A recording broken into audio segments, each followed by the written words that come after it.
morning, everybody. Zelda Week continues, and today the reviews for The Legend of Zelda Tears of the Kingdom just dropped. So we thought we'd do a little reaction video, check in on our predictions, tell one of us that they are wrong, one of us was a lot closer and probably right. Whatever, we're going to talk about it. Probably right. Yes, the big moments here. The game currently has a 96 on Metacritic, which in comparison to Breath of the Wild had a 97. Yes. So yes, let's start with our predictions. I'll go first. I'll take the mea culpa, as they call it. Take the L. I predicted a 92. A whopping, incredible 4 points off. Oh my goodness. That's pretty bad. I have more to say about that. But let's check in on your prediction as well, because I've actually forgotten what you predicted. It was so unmemorable. Mine was very memorable. I predicted a 95. I kind of feel like as the day goes on, there's going to be more contrarians, as they say, and we might end up at a 95. So I think that I'm right and you're wrong. Yeah, I'm great and you're not. There are over 80 reviews, which I was surprised at how many reviews there were. I thought this could have been a situation where Nintendo said, "Hey, US, Europe, other regions, like give us your top 5 media. We want to hit the minimum reviews to get a score on Metacritic, and we're going to leave it at that." Because we're so pent about the leaks. Yes. But that was not the case. They seem to have gone out with the full usual number, which is great for them.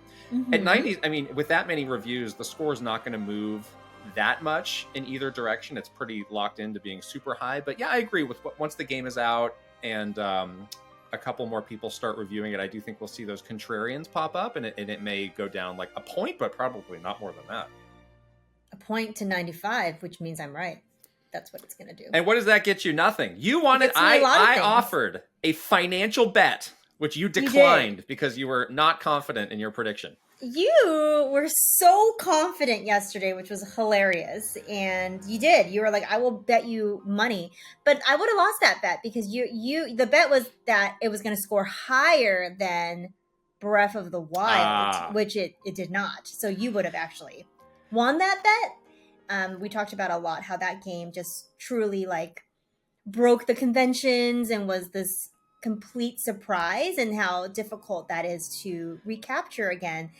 I think reading the reviews, for the most part, the development team did an amazing job at recapturing the magic that was Breath of the Wild. A lot of reviews were saying, things like Breath of the Wild kind of felt like a foundation or a first draft. This really builds upon that. It feels grander in scope. All those things that we were hoping to see in a sequel seems like that is what this game is, which is super exciting. So the reason I went with a 92, it doesn't reflect how I feel about the game. I think it's going to be incredible, but we've been through a million review cycles. We've worked at Nintendo for over 10 years apiece. We've been a part of that. We've often been surprised at how people review games. We think like, oh, this is going to be super high or this is going to be super low, and sometimes it's different.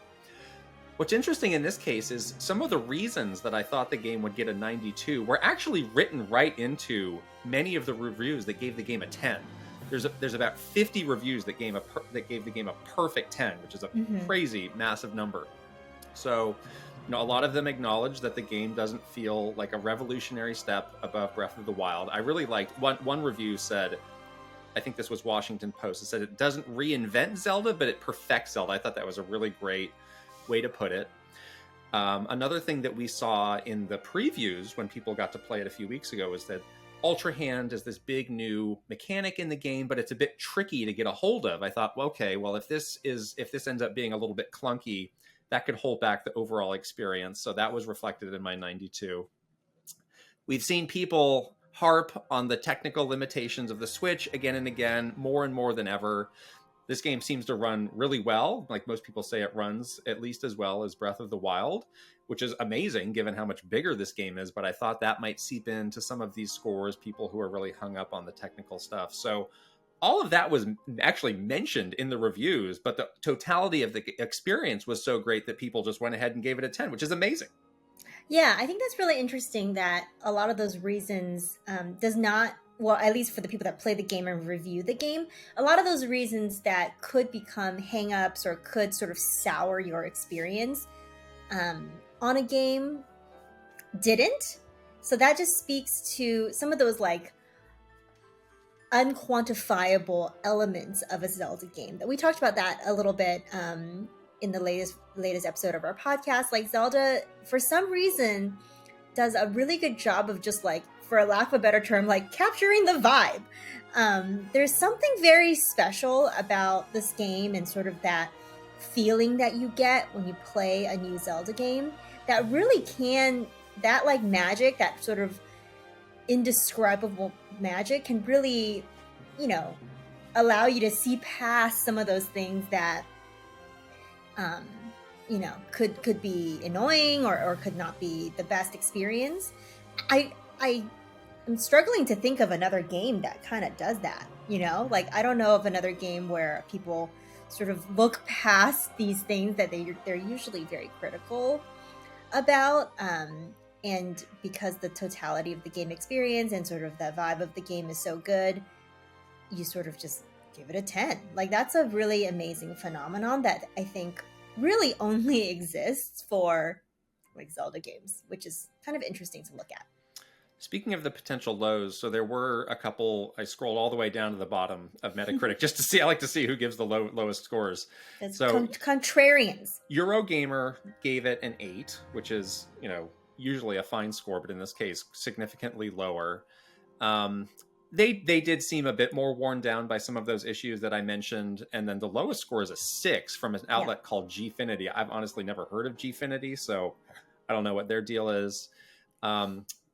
As we look at like the future of the scores, you do need to meet a certain criteria to even be listed on Metacritic. So it's not like any just random, you know, fan site or whatever. It says critic review, so you have to be an actual critic. Any old Yahoo with a YouTube channel, us, can't just make it games. Onto Metacritic.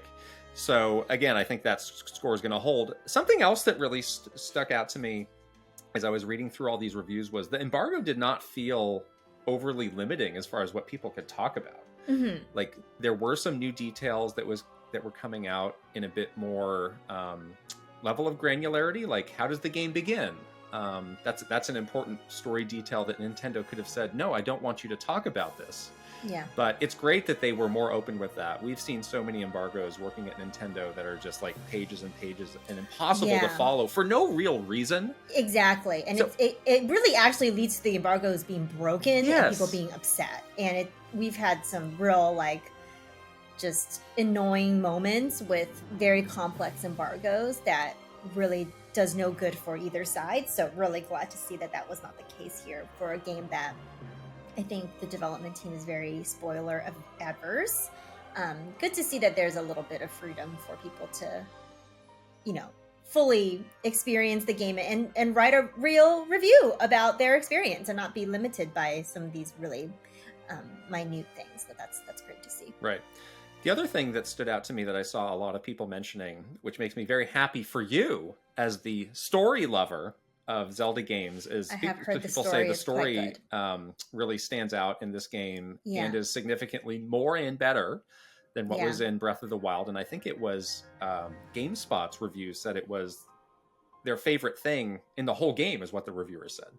Yeah, exactly. I've seen a lot of. I'm trying to be careful not to spoil myself. So I've been carefully reading through some of these reviews, but it does seem like the story is a significant part of this game, which was my sort of only, you know, quote unquote complaint, not really a complaint, about Breath of the Wild, is I wish the story was a bit more forefront.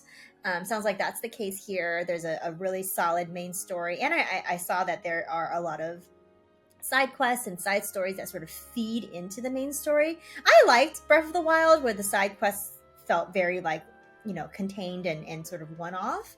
But I do, you know, really appreciate a big story narrative-driven game where the side quests all kind of feel like it's driving the main narrative forward. So I'm really looking forward to that for this game. I'm you know, that's something that I wasn't able to experience really with Breath of the Wild. It's been a long time since we've had a really story-forward Zelda game.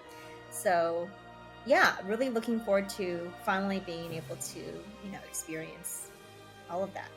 You're a notable appreciator of great storytelling as a fan of wonderful TV shows such as 90 Day Fiancé. So again, I'm very happy for you. Yes. But yeah, at this point, we're hours away from this game coming out. Nintendo has this Yay. big live stream that they're doing from Nintendo New York. They're doing a Mhm. Treehouse Live. We saw that Doug Bowser is there. Yeah. There's Exciting stuff. there's some conference. Oh, is Mr. Aonuma going to be there? I don't think so. But it's finally happening. Yes. All of this pent up energy that we all collectively had can just burst forth. Yes. And we can finally play this game soon. We Thank can play goodness. this game, and then we can talk about this game together, experience the magic together. It's going to be so much fun. I'm looking forward to it for all of us to be able to share this experience. Share this experience together. It's going to be awesome. Zelda Week. We're kind of getting close to the end here because the game's coming out, but we got tons of videos out on the channel now. We've ranked the links, ranked the music. We've done a reaction to the news that Nintendo dropped yesterday from the developer interviews. We had a Zelda-themed podcast that just went live this morning with a very special guest that used to work very closely with us and Mr. Aonuma on the Treehouse localization team. And then we're going to wrap it up tomorrow with a really exciting launch day live stream. So yeah, hope you guys are staying tuned for all the Zelda Week goodness, and I'm just going to sit here in the corner and count down the hours until 9 o'clock so I can finally play this game. I hope you guys are doing the same. All right, wrap it up? Yeah. Okay, we'll see you guys later. Bye, everybody. Bye.